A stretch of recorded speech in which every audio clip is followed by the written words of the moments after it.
Got a bit of a hard week. This is always a hard time of the year for people because we're putting boats away and everything's broken. You know, it's just like, I've been waiting and now you're doing it and you're cutting your knuckles on bolts and everything and just, it's the worst. Here comes the winter. But life is a gift and I love being here with you, Hebron, online, Jasper County Jail, and DeMont Wheatfield. I love this church. It's a great day to be here. We're wrapping up our teaching set called Contentment Creator. I've really enjoyed this teaching set. I mean, it's been really helpful for me. Our key passage has been, yet true godliness with contentment is itself great wealth. And the lie we believe is that contentment on its own is a good thing. That's not true. That's not the case. Obviously, an addict who is content with her addiction, that's not a good thing. A man who is content being abused by his wife, that's not a good thing.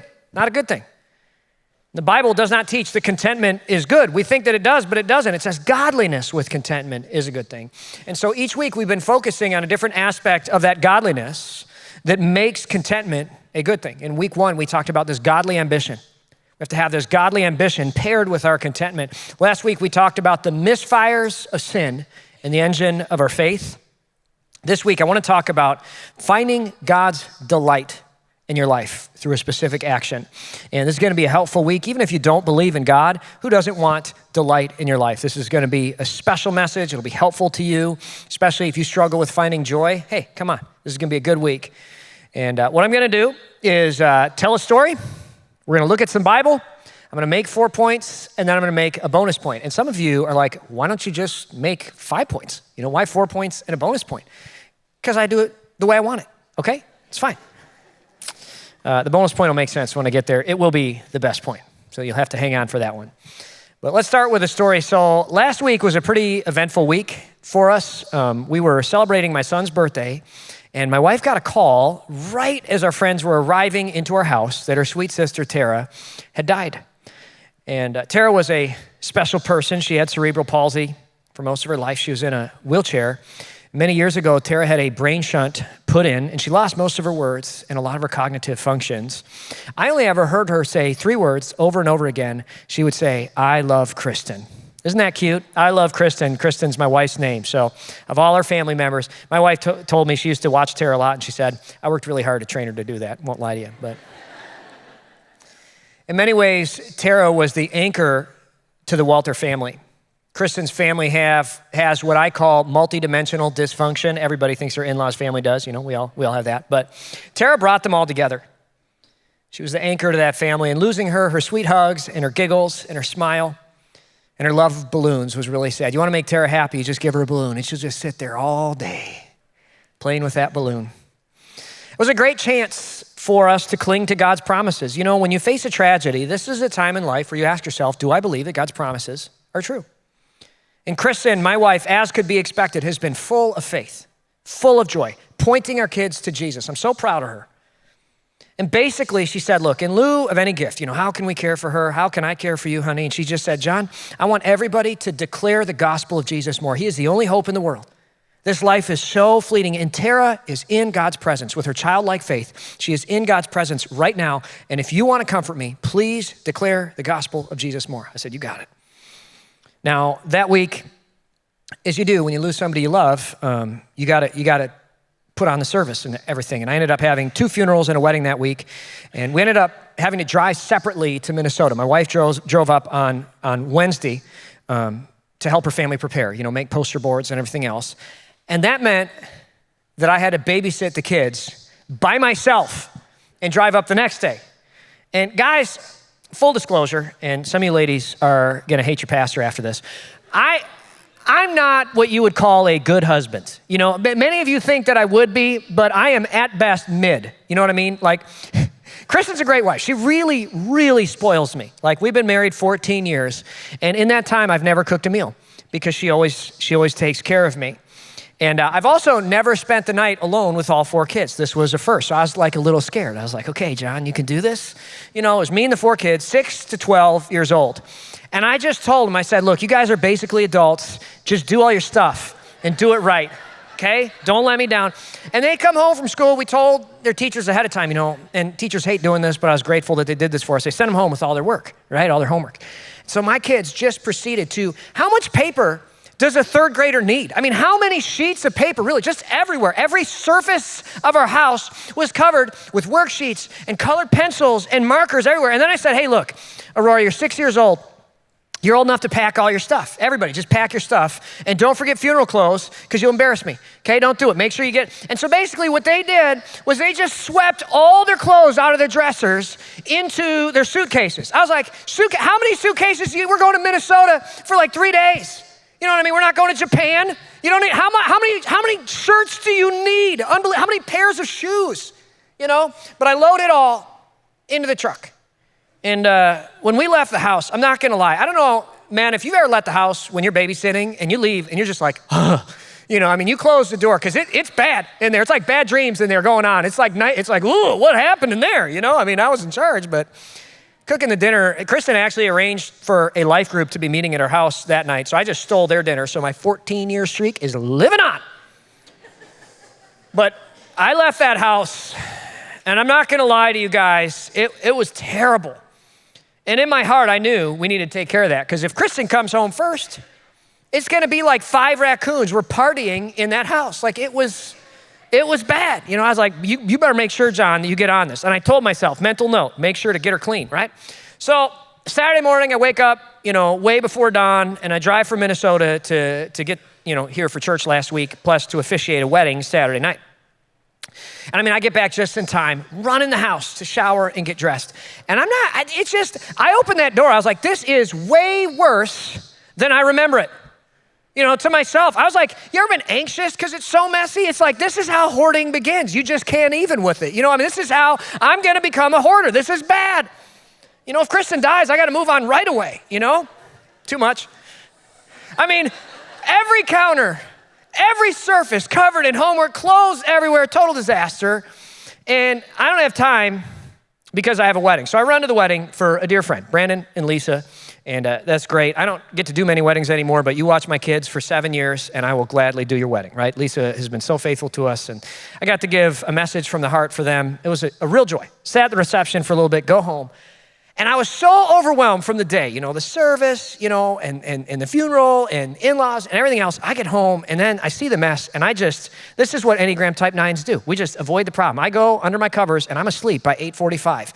And I am sawmilling so loud I can hear myself in my dreams. You ever snore so loud in your dreams you're like, I got to get that checked out. You know what I mean? Like I'm in Wonderland, right, with Alice, and you know what I mean? Like and I'm like, man, I can hear my snores in my dreams. My wife married a skinny Japanese guy, last guy on earth you'd think could snore, but I mean, it's bad, my poor wife, right? Now, I wake up for church and I'm so overwhelmed, I remember to not turn on the lights because I don't want to see it, right? I leave the house, get dressed, do the services, do a council, and I get back, and I know this is my one shot, my one opportunity to clean the house. This is the only time I'll have, and I know it, right? But I think to myself, what if I go to YouTube and I watch compilations of car crashes from dash cams in Russia? Critical, if you do that, make sure to type in non-fatal. Otherwise, you'll see some stuff, okay? But that's what I did. And I did it for just a few minutes. And then I woke up for the evening service with my phone on my face. You ever do that? Like, I got to get back for the 5 p.m., right? And so now I wake up and I like run to the service, and I was just content with the mess. I mean, I intended to clean it up, but I didn't. And I checked Kristen's location. You ever check your wife's location and you're like, right, she's going to beat me home.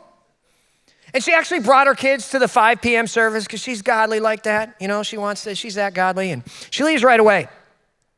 And you guys, have you ever driven into your driveway and been scared to walk in the door of your own house that you paid for? I was like, am I gonna hear gunshots? Like, does she remember how to chamber that shot? I don't know.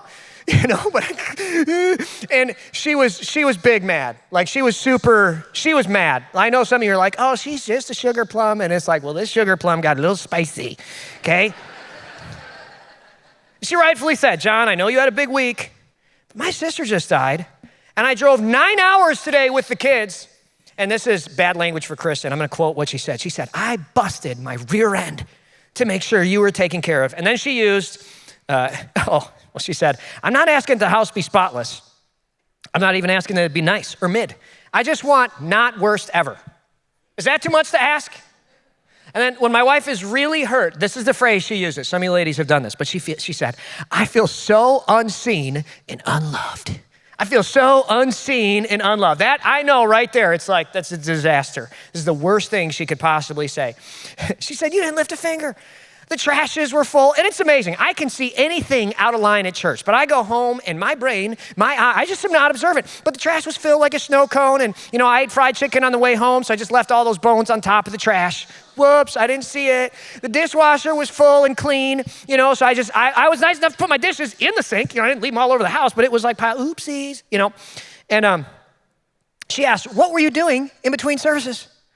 And I thought, lady, please, we've been married for 14 years. You should know better than to ask that question, because the answer is always dumber than you think it's gonna be. You know what I mean? Like, just assume that it's, I was watching dash cam compilations of car crashes in Russia on YouTube. It's just, and honestly, I felt pretty bad. How could I treat my beloved so poorly when she'd been so good to me? I was just so self-focused, and I had every intention of, I do some things. I provide for her. I listen to her talk about her emotions. I come from a guy family. I had no idea how many words, how many feelings. There's just so many things I've never experienced with you feel, But I'm pretty bad at serving her. And I looked at her house and I just thought, how did I let that happen?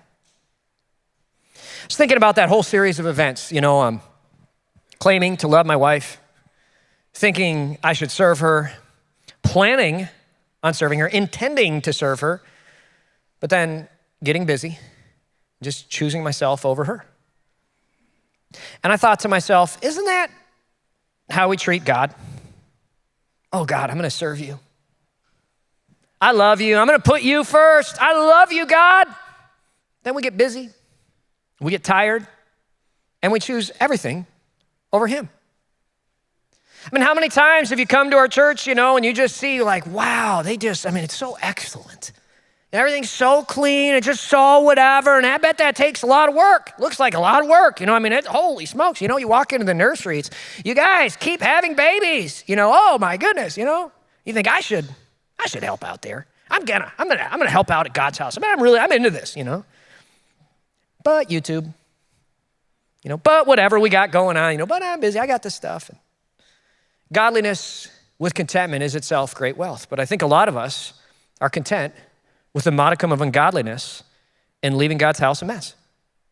That's what we do. And Jesus knew this would be a big deal. He speaks about this in the Bible constantly. And I want to spend some time looking specifically at it, and then I want to make 4 points plus a bonus point about it. The part of the Bible that really sticks out to me, and this was a big teaching point for Jesus, but the part that really sticks out to me is Jesus teaching his disciples the week before he dies. We call it Holy Week. But it's the last week that Jesus had before he was crucified. And the disciples, as they're walking into Jerusalem, the final time with Jesus, they're arguing amongst themselves about who's gonna be the greatest. Any of you guys have sons? You got a couple sons, I'm the best, no, I'm the best, no, I'm the best, right? That's what they're doing. No, I'm not gonna do that little job, you do it, right? All the disciples suddenly became surfers. But anyway, Jesus called them together and he said, that the rulers of this world, they lord it over their people, and the officials flaunt their authority over those under them. And isn't that how it works in this world? I've got people for that.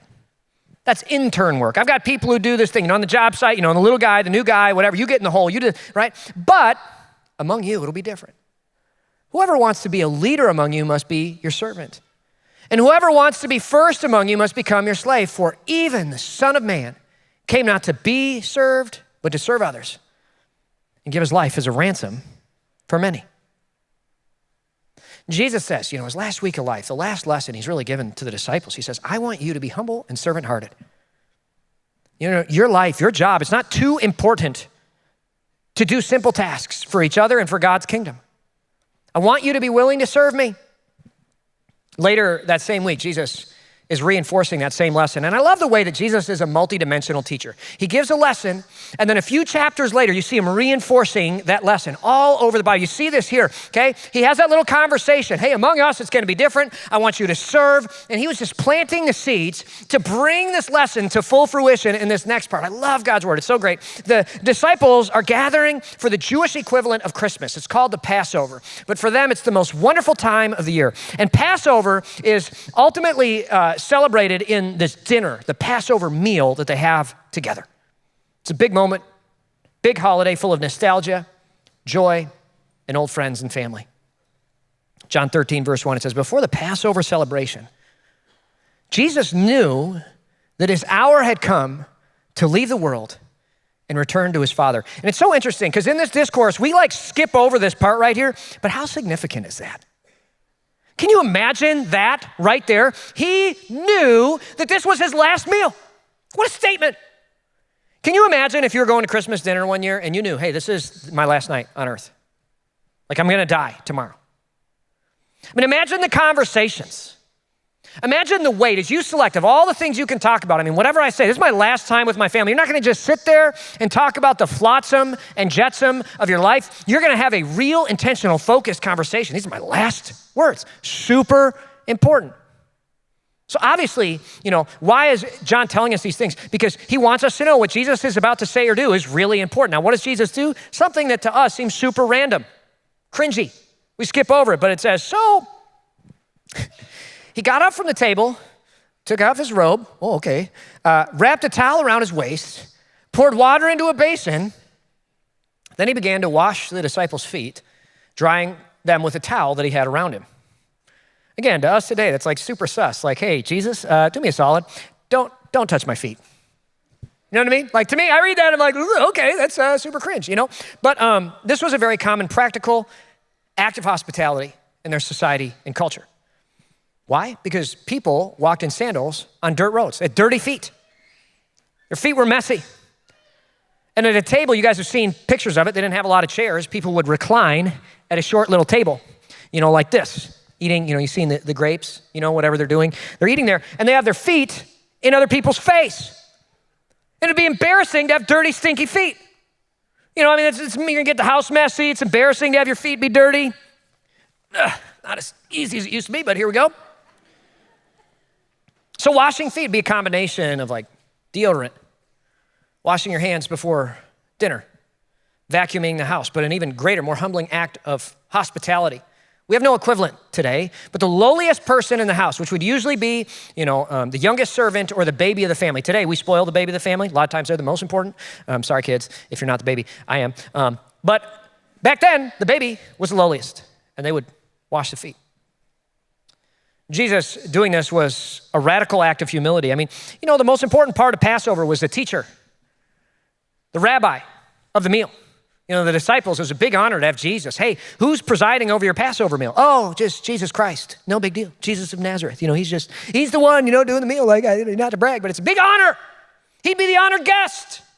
Imagine if an honored guest came to your house. I don't care if you love him or hate him. Imagine Donald Trump coming to your house, and you found out he was coming, and it's oh my goodness, we got to clean up. So you shove everything into your bedroom, and he comes in, he goes, oh, this is a beautiful house, fabulous. Oh, look at your bedroom. I'm gonna help you clean up. I'm gonna do the best job ever, beautiful, wonderful job on your laundry.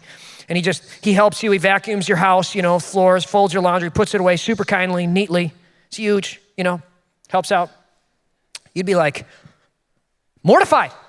Oh, no, Mr. Trump, sir, I'm so sorry, Mr. President, please, you don't have to do that. It would be awkward if you had that happen.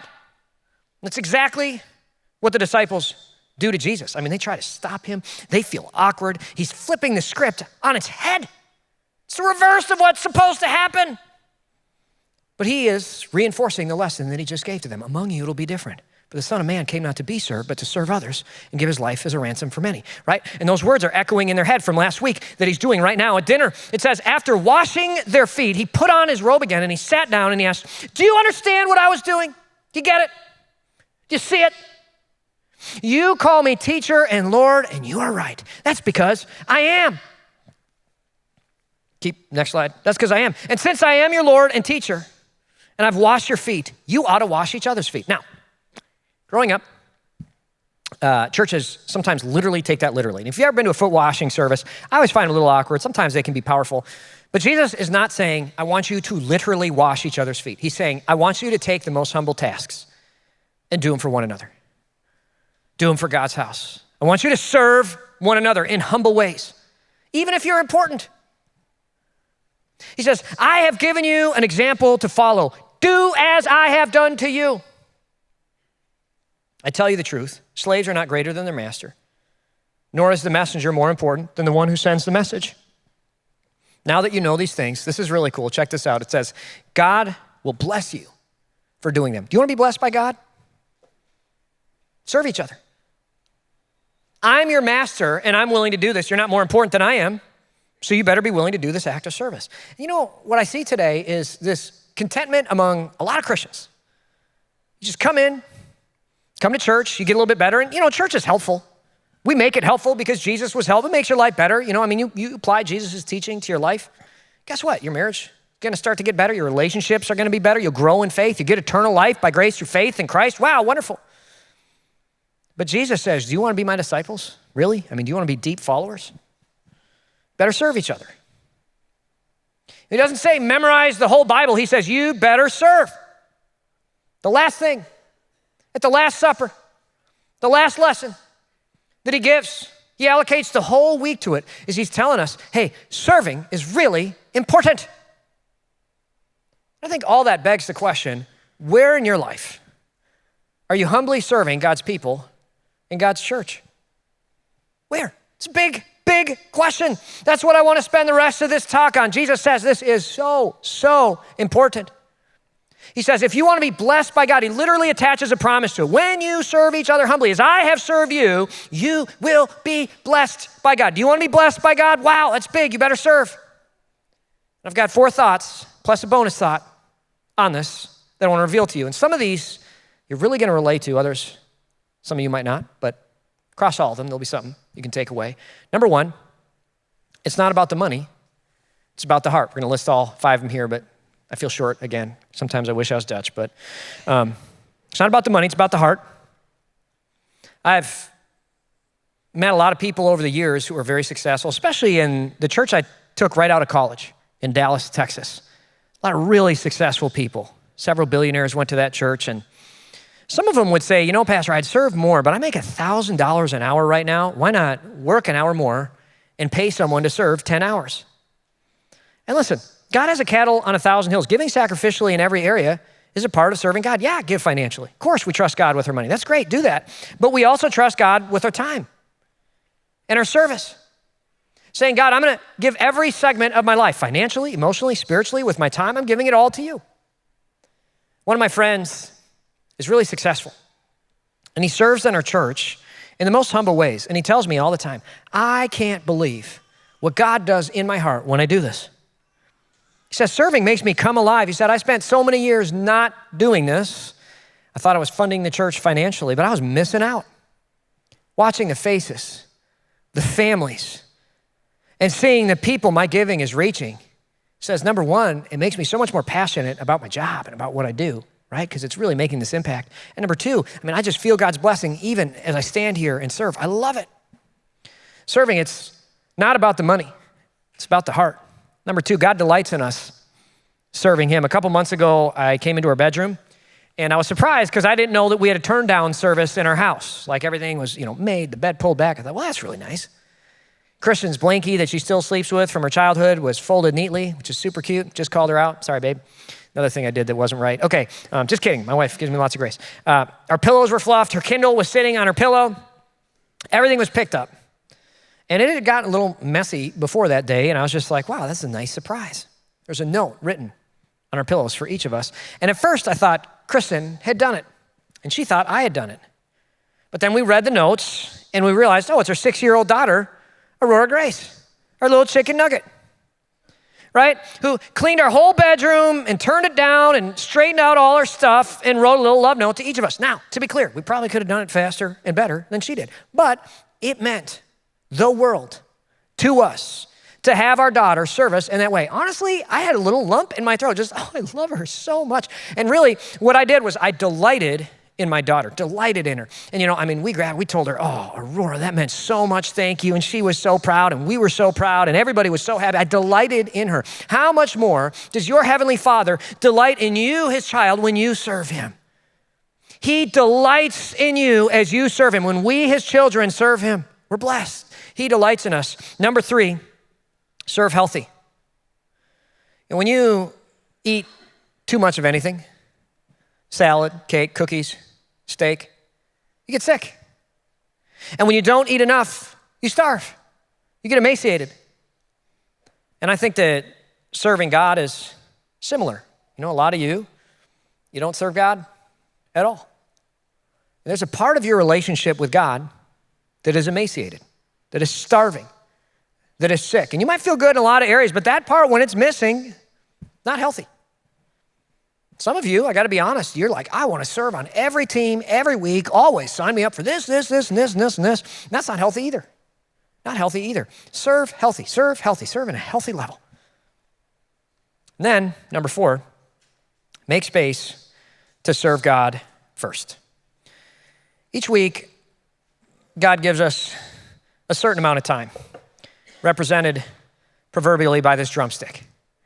And everything we do takes a bite out of time, right? Not a bite out of crime, a bite out of time, okay? So we start off, we go to work. Oh, delicious day old KFC. A little dry. Would have been good yesterday, but.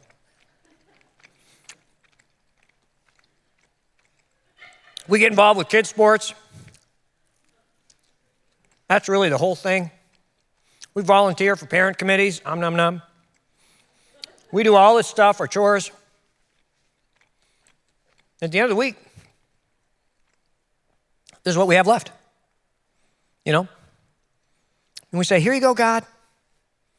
Sorry, I forgot to leave meat on the bone for you. Whoops, but I love you. I really intended to save some for you. It all got gobbled up. That's what I did to Kristen, my wife, right? She comes home from the funeral and I gave her the bones. I'm sorry, Kristen, I intended to give you so much, but I didn't. But it's the heart that counts, right? Isn't it? You love me? You mad at me? Yeah, okay. Sorry, I didn't plan strategically. Here you go. I'm sorry, all I have is the bones. Oh, and that's what we do with God, isn't it? So many of us, this is how it works out so often. Oh, God, whatever. And this is why. We give God the first fruits, with our tithe, with our finances. God, if I earn $10, the first dollar, before I do anything, it goes to you. And with our time, same thing. God, I want you to have the first and best. For so many of us, we use a software called Planning Center to schedule our volunteers. And so often it's like, if there's anything left on the bone, then God gets it. Otherwise, we decline, right? Because God's last, not first. And I want us to say, God, we put you first. We serve you first. And I want to give, obviously, you know where this sermon is going. At the end of it, I'm going to give you a challenge to serve. But I don't want you to just sign up. Oh, yeah, I'll serve. I want you to put God first. First. Most of us have full lives. And I want you to determine, if you're going to serve, what is going to drop off the bottom so you can make space at the top for Christ and his kingdom. God, I want to put you first. Have a conversation about it today. God, I want to make space because God deserves the first bite, not the last. Now we're to the bonus point. This one's a good one. It's a tough one. An act of service communicates love like nothing else. When we buried Tara, it was an emotional day for all of us. Dan, my father-in-law, had provided most of her care for most of her life. He would get up early in the morning before the sunrise and before he went to work to wash her and change her and feed her and get her up. At night, it was just the cutest thing. He would sing to her. He'd sing Jesus Loves Me. He'd sing Barney songs. And then he would tickle her and pick her up and swing her into bed. Even when she was in her 30s, and she would scream and laugh and giggle. She delighted. He delighted. My father-in-law told me a story as a young man. When they had Tara and they first found out that she would be special, he was so scared as a father thinking about how am I going to provide, right? I mean, and those of you who are men, you know, when you find out you're having a kid, it's how am I going to provide? That's the first thought. But he realized Tara's going to need more, right? And he had a good job as a journeyman electrician, but he realized in order to provide Tara the best life, I'm going to need to start my own company. Right? So he left his job and he started a business. When she's little, we'll be okay, but as she gets bigger, I'm gonna need to really provide. And he worked so hard, he built this wonderful company, and he was able to build her, a whole suite in their house. It had a accessible bathroom, and he built a beautiful home that was, had ramps and wide hallways, and her own laundry room, and they had a pool that they could, lower Tara into. I mean, he worked so hard, and all of it was a gift for Tara to build this company. He worked hard to have wonderful employees to care for Tara, during the day, and he cared for her for 34 years before she moved out. And that's a part of life. Kids grow up and move out, even when you have special kids. And listen, Tara couldn't speak, but she knew her dad loved her. She couldn't understand language, but she knew her daddy loved her. Why? Because of the way he served her. Because nothing shows love like an act of service. These are the shoes I wore to her burial. And you can kind of see that they're dirty. They're covered in dirt. The reason why was because the gravedigger couldn't show up to cover up the grave. He was on vacation. Dan said, that's okay. It was a 3x4 hole, and Dan carried her urn. He carried his daughter, and he got on his hands and knees, and he laid his daughter to rest in the bottom of that hole. And each of us there, we put in a shovelful, and the hole was maybe an eighth full.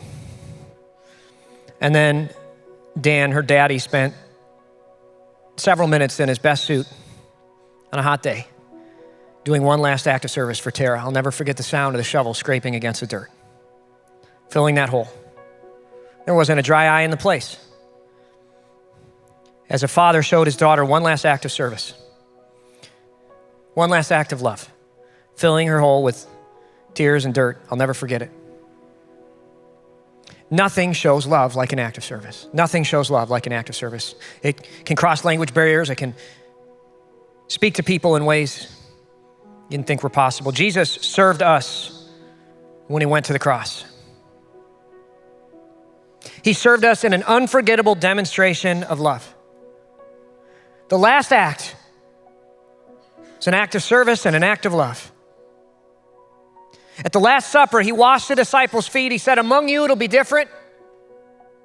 Right? The Son of Man came not to be served, but to serve others and give his life as a ransom for many. And then he washed their feet. And then he said, so now I'm giving you a new commandment, a new covenant, a new movement, a covenant of love. He says, love each other just as I have loved you, so you should love each other. How do you live in this new covenant? Serve one another humbly, completely, lovingly, no strings attached. Here you go. Because I love God, I love you.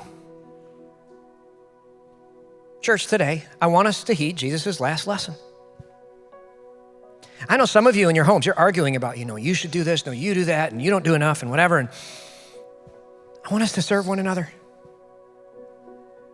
Everybody in this world, the leaders of this world, they love to lord it over those beneath them. But among you, it'll be different. Today, I see God doing a work amongst some teenagers' hearts.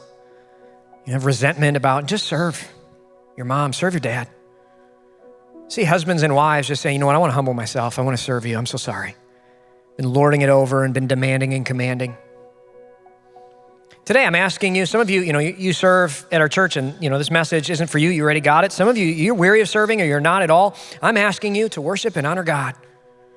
Not because we need it, but because through this, you're showing God love like nothing else. Because God will bless you, because God delights in you as you serve him, serve his church, and serve one another. It'll increase your love for him. Tomorrow, we're starting work on our balcony in DeMont Wheatfield. The mess is coming. I'm asking for an extra layer of grace. Hebron, we're hoping that we're still going to be able to get the service up there uninterrupted. Our balcony in Wheatfield, our kids ministry in Wheatfield, our kids ministry in Hebron. Holy smokes, you guys keep having babies, which is wonderful. I love it. We have needs. I'm just asking you to say, here I am, Lord. Use me. I get it. Message received. It's been heard. We got a blue card. on the left end of all your notes, or right end, depending on which way you have it flipped, I suppose. And on the bottom, it says, I would like to volunteer or serve by volunteering. I'd love to have you step up. Say, here I am, Lord. Use me.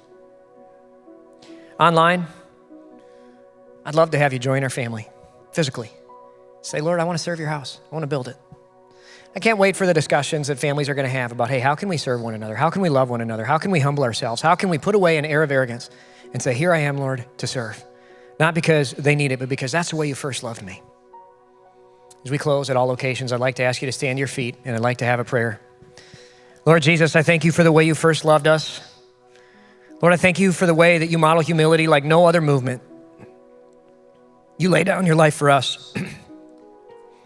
And give us the vision, give us eyes to see how we can serve one another. You're so good, God. Today we thank you for the grace and the service that you've given to us in this new covenant of love. It's in Jesus' name we pray. All God's people said, amen.